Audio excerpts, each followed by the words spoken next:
There are certain behaviors women exhibit that bypass men's rational thinking entirely, creating what Carl Jung called archetypal fascination, an attraction so powerful it operates below the level of conscious awareness. These aren't manipulative tactics or learned seduction techniques. Instead, they're authentic expressions of feminine psychology that trigger deep, unconscious responses in the masculine psyche. Jung discovered that these behaviors tap into what he termed the anima projection, where men unconsciously recognize qualities that represent their own undeveloped feminine aspects. Jung's research revealed that the most dangerously seductive female behaviors aren't about physical appearance or obvious sexuality. They're psychological patterns that create what he called numinous attraction, a magnetic pull that feels almost mystical in its intensity. These behaviors are dangerous precisely because they operate on such a deep psychological level that men often don't understand why they're so powerfully drawn to women who exhibit them. Consider Sarah, a 34-year-old marketing executive who consistently attracts men without seeming to try. She's not conventionally beautiful by magazine standards, yet men find themselves inexplicably drawn to her presence. What Sarah possesses, according to Jung's framework, are authentic expressions of what he called integrated feminine energy, behaviors that emerge naturally from psychological wholeness rather than conscious strategy. The danger in these behaviors lies not in their intention, but in their effect. Jung observed that when women authentically embody certain archetypal feminine qualities, they can trigger what he called anima possession in men, where the masculine psyche becomes overwhelmed by its projection of idealized femininity onto the woman. This creates intense attraction, but also potential psychological instability, if not understood and managed consciously. Before we explore these psychologically powerful behaviors that Jung identified as irresistibly attractive to the masculine psyche, make sure to subscribe to our channel and hit that notification bell. We dive deep into the most profound psychological insights about attraction, relationships, and the unconscious dynamics between masculine and feminine energy. Jung believed that understanding these behaviors is crucial for both men and women.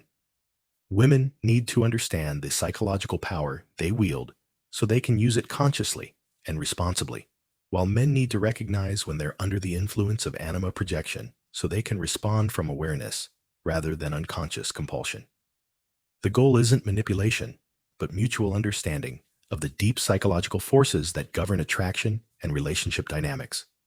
These behaviors become dangerously seductive when they trigger what Jung called participation mystique, a psychological state where boundaries between self and other become blurred, leading to obsession, idealization, and loss of individual identity.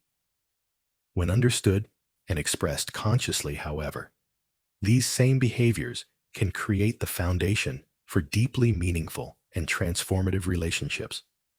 The first dangerously seductive behavior Jung identified is what he called authentic mystery. This isn't about playing games or withholding information to create artificial intrigue. Instead, it's the natural depth that comes from a woman who has cultivated a rich inner life and doesn't feel compelled to reveal everything about herself immediately. Take Elena, a 29-year-old artist who captivates men not through revealing clothes or flirtatious behavior, but through her genuine depth and the sense that there are always more layers to discover about her. Jung observed that authentic mystery triggers the masculine psyche's archetypal drive to explore and understand. Men are naturally drawn to depth and complexity, and a woman who embodies genuine mystery through her interests, thoughts, experiences, and inner world creates what Jung called the quest dynamic. The man becomes unconsciously compelled to uncover her depths, not because she's withholding, but because she genuinely contains multitudes. This behavior becomes dangerous when it triggers what Jung termed anima fascination, where the man becomes obsessed with discovering the woman's secrets, often projecting onto her qualities and depths that may not actually exist. Elena, for instance, has had several men become possessive and controlling in their attempts to figure her out, mistaking her natural complexity for deliberate elusiveness. The second powerfully seductive behavior is emotional fluidity, the ability to experience and express the full range of human emotions authentically without being controlled by them. Consider Maria, a 31-year-old therapist who can be playful one moment, deeply contemplative the next, then passionately engaged in a cause she believes in. Her emotional authenticity creates what Jung called the living anima, a dynamic expression of feminine energy that feels alive and unpredictable in the most captivating way. Jung noted that many women suppress their emotional range to appear more acceptable or stable, but this actually diminishes their natural magnetism. Men are unconsciously drawn to emotional fluidity because it represents the full spectrum of human experience that their own socialization may have taught them to suppress. Maria's ability to feel deeply and express authentically awakens something in men that they may have lost touch with in themselves. However, this emotional fluidity becomes dangerously seductive when men mistake it for emotional instability or try to control it. Jung observed that some men become addicted to the emotional intensity that such women provide, creating what he called emotional vampirism, where they rely on the woman's emotional range to feel alive themselves rather than developing their own emotional intelligence. The third behavior is independent sensuality, a woman's comfort with her own body and sexuality that isn't performed for male approval, but emerges from genuine self-acceptance and bodily awareness. Independent sensuality manifests in women like Carmen, a 38-year-old dance instructor who moves through the world with unconscious grace and body awareness. She's not trying to be sexy. She simply inhabits her body fully and comfortably. This creates what Jung called natural magnetism, an attraction that emerges from authentic self-possession rather than performance. Men find this dangerously seductive because it suggests a woman who knows herself intimately and doesn't need external validation to feel beautiful or desirable. Jung observed that independent sensuality triggers the masculine archetype of the lover, awakening men's desire not just for physical connection, but for the kind of uninhibited self-expression that such women embody. Carmen has noticed that men are drawn to her energy even in non-romantic contexts, often becoming tongue-tied or unusually attentive in her presence. This happens because her comfort with her own sensuality awakens their own suppressed relationship with pleasure and embodiment. The danger lies in what Jung called projection of the erotic anima, where men project their fantasies of perfect sexuality onto women who display natural sensuality. Carmen has experienced men becoming obsessive or possessive, mistaking her self-possessed sensuality for sexual availability or invitation. Jung warned that independent sensuality can trigger primitive masculine impulses if not met with conscious awareness. The fourth seductive behavior is intellectual independence, a woman's capacity for original thought and her refusal to diminish her intelligence to make others comfortable. Dr. Rebecca Chen, a 35-year-old philosophy professor, exemplifies this quality.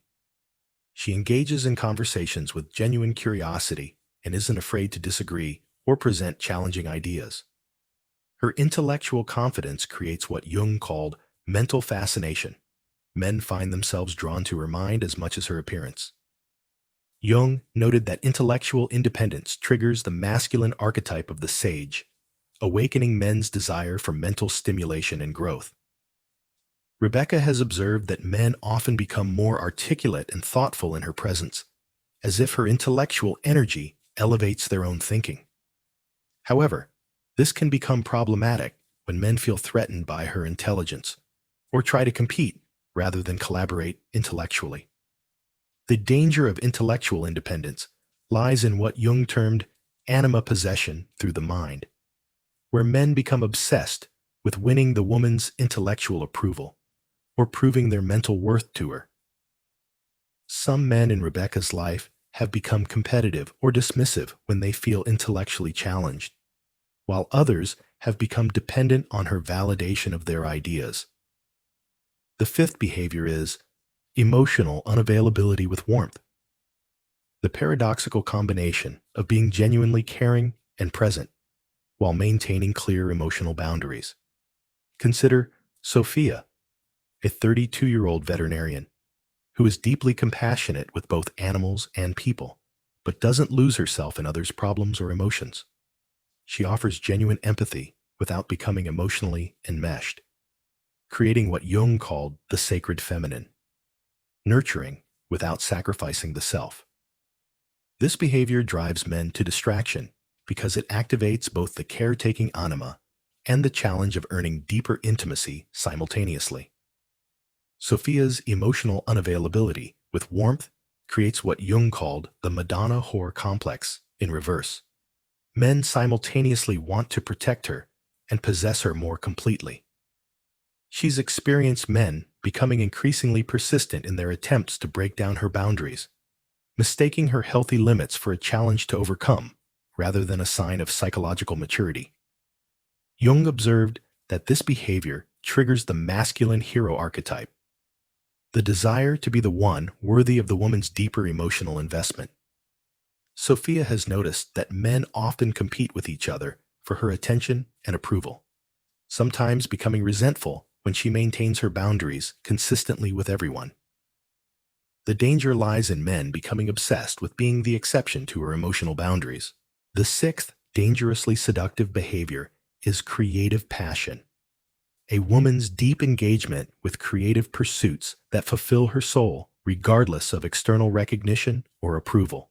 Luna, a 33-year-old photographer, embodies this quality through her intense dedication to her art. When she talks about photography, her entire being lights up with an energy that Jung called possessed by the creative anima.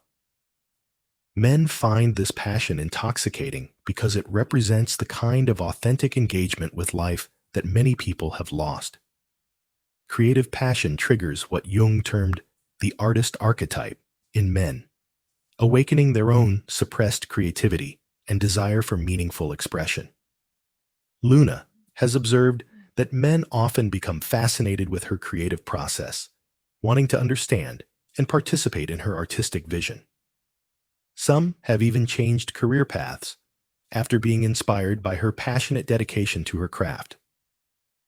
However, creative passion becomes dangerously seductive when it triggers what Jung called muse projection, where men become obsessed with being part of the woman's creative world or possessing her creative energy for themselves. Luna has experienced men trying to control her artistic choices or becoming jealous of the time and energy she devotes to her photography. Some have even attempted to sabotage her work when they felt it competing with their relationship. The seventh and most powerfully seductive behavior Jung identified is authentic vulnerability, the ability to reveal genuine emotions and struggles without using them to manipulate or control others. This is exemplified by Grace, a 30-year-old social worker who can share her fears, hopes, and past wounds with touching honesty while maintaining her emotional strength and independence. Authentic vulnerability creates what Jung called the wounded healer archetype, awakening men's desire to both protect and be healed by the woman's openness. Grace's ability to be genuinely vulnerable without being helpless or manipulative triggers deep protective instincts while simultaneously creating profound emotional intimacy. Men find themselves sharing things with her that they've never told anyone else. Jung warned that authentic vulnerability becomes dangerous when it triggers what he called savior complex in men, the unconscious compulsion to rescue or fix the woman rather than simply witnessing and supporting her experience. Grace has had several relationships where men became possessive and controlling, believing they needed to shield her from all future pain rather than honoring her strength and resilience. The psychological power of these behaviors lies in their ability to activate what Jung called the archetypal feminine in men's unconscious minds. Each behavior triggers specific masculine archetypes: the explorer, lover, sage, hero, artist, and healer, creating a complex web of attraction that operates far below conscious awareness. This is why men often can't explain why they find certain women so irresistibly compelling. They're responding to archetypal patterns that evolved over millennia of human development. Jung observed that women who naturally embody these behaviors aren't trying to seduce anyone. They're simply being authentically themselves. This authenticity is precisely what makes them so dangerously attractive, because it represents the integrated anima that men unconsciously seek for their own psychological completion. The danger arises when men project their idealized feminine onto these women, rather than recognizing the behaviors as inspiration for their own psychological development. Consider the case of Isabella, a 36-year-old architect who embodies all 7 behaviors naturally.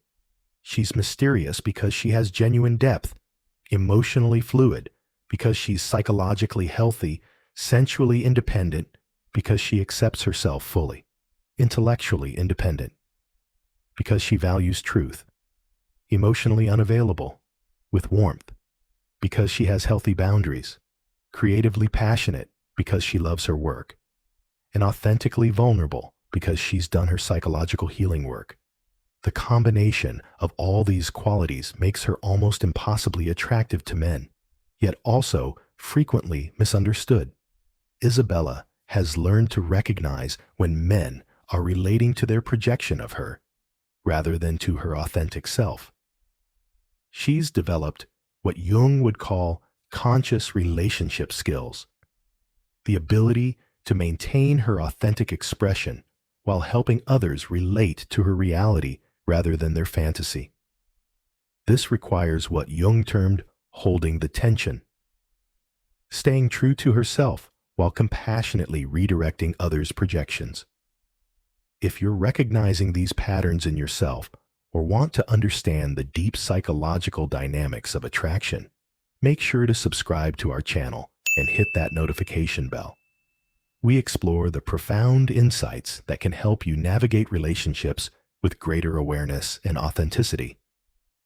Whether you're expressing these behaviors or responding to them in others, the key insight Jung offers is that these behaviors become truly dangerous only when they're unconscious.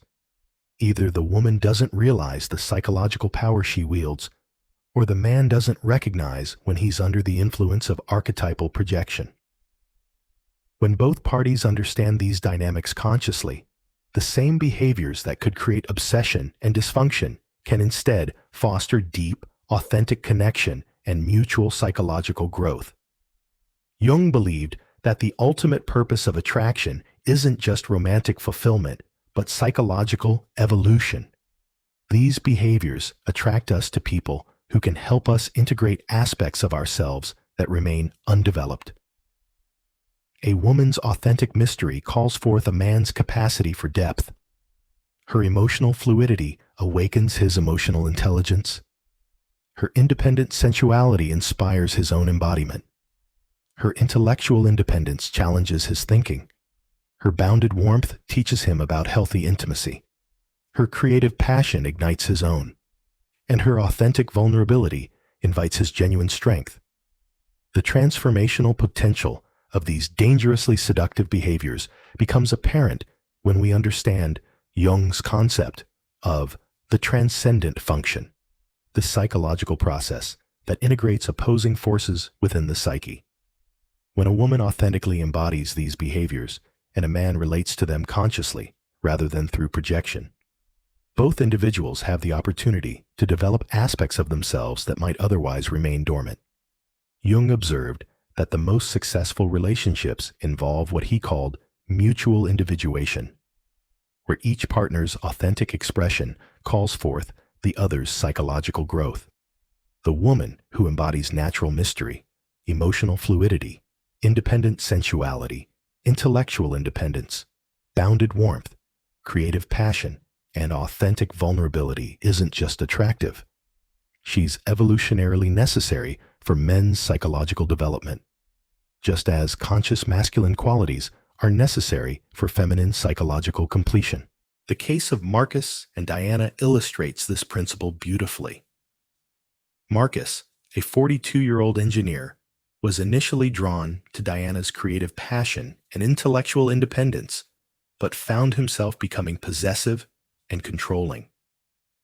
Through therapy and self-reflection, he learned to recognize when he was relating to his anima projection versus Diana herself. As he developed his own creativity and emotional intelligence, the qualities he was projecting onto her, their relationship transformed from dangerous obsession into conscious partnership. Diana, meanwhile, learned to recognize when her natural behaviors were triggering unconscious responses in men and developed what Jung called conscious femininity, the ability to express her authentic self while helping others relate to her reality rather than their fantasies. She learned to set boundaries with men who couldn't handle her intensity while remaining open to those who could engage with her authentically. Jung's research suggests that these 7 behaviors represent what he called the individuated feminine, qualities that emerge naturally when women have done their psychological development work and are expressing their authentic selves rather than performing roles designed to gain approval. The danger isn't in the behaviors themselves, but in the unconscious responses they can trigger in both the women who exhibit them and the men who encounter them. The practical implications are profound. Women who recognize these behaviors in themselves can learn to wield their psychological power consciously and responsibly, understanding the effects they have on others while maintaining their authentic expression. Men who understand these dynamics can learn to respond to such women from awareness rather than compulsion, using their attraction as a guide to their own psychological development rather than as justification for possession or control. Jung believed that conscious relationship becomes possible only when both partners understand the archetypal forces at work in their attraction. These dangerously seductive behaviors, when met with conscious awareness, become doorways to profound intimacy and mutual growth, rather than sources of obsession and dysfunction. The ultimate message of Jung's work is that authentic femininity isn't dangerous. Unconsciousness is. When women embody these qualities consciously, and men relate to them consciously, the result isn't dangerous seduction, but what Jung called sacred relationship. Connection that serves both individual development and collective evolution. These behaviors represent the feminine psyche's contribution to human consciousness, offering men opportunities to integrate their own undeveloped feminine aspects while supporting women's authentic self-expression.